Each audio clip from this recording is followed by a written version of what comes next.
black as velvet, so glossy that it is almost purple. A clean beam of light calmly cuts through the darkness. Hundreds more join. Miles of mirrors spin smoothly as a waltz. The light cuts through the air like a knife through jello. The mirrors are portals. You just grab one of their cold brass rims and pull yourself through.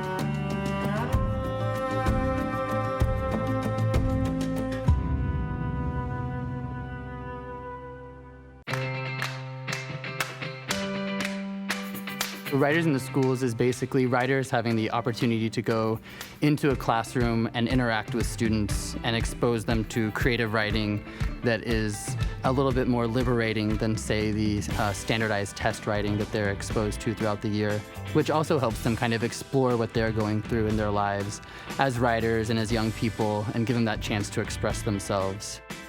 Well, usually first we do something kind of like a warm-up. I remember one time she gave us all a piece of paper and like drew a curve or a line or like a couple of lines. We'd finish it and then like write something about it. For Lila, I think that's one of the things that made her first think of herself as a person who could tell stories. Because she would just tell these page-long stories about unicorns and frogs and her best friend. The mission of Writers in the Schools couldn't be more important. There is a serious challenge for this city, an unbelievable amount of inequality. If this experiment that we call Houston works, it will have worked in large part because of Writers in the Schools. It's important to give them a chance to write that isn't being constantly judged and graded and supposed to fit a specific mold or rubric. I think teachers have some of the hardest jobs in the world, having to get these students to a specific place so that they're ready to continue learning each year. And they want WITS teachers in the classroom. I've never had a negative experience with a teacher that I've worked with. They usually are happy to see the writing in a more freeing and creative way as well. Lila, Arushi. You guys had Miss...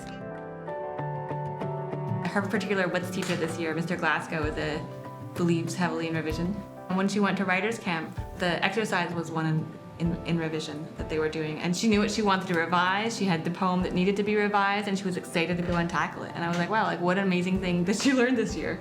I just like writing. I just like choosing the words and like only having like a certain amount of syllables, but still being able to make it so I could see it. A lot of parents who've had the benefit of having their kids go through WITS, they just treasure the poems that come home in the folder or in the anthology. You know, these WITS poems are a little window into their kids' souls. Beep at in the middle of the night. I would expect nothing less from you, Howard. That was great. Very silly. That was awesome. What a lot of people don't realize maybe outside of the WITS community is how much students connect with someone when they kind of like open up and reveal their passion for something. That you can keep them enraptured in a poem or a story if you show them how important it is to you. And if you also show them how important their words are to you, that they'll really do their best and really invest in their own writing and skills and will most of the time blow you away with what they're capable of doing.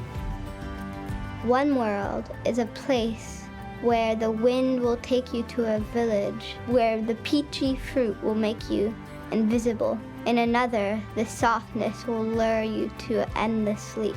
And there are many more worlds, but I could not name them all because they are yours to discover.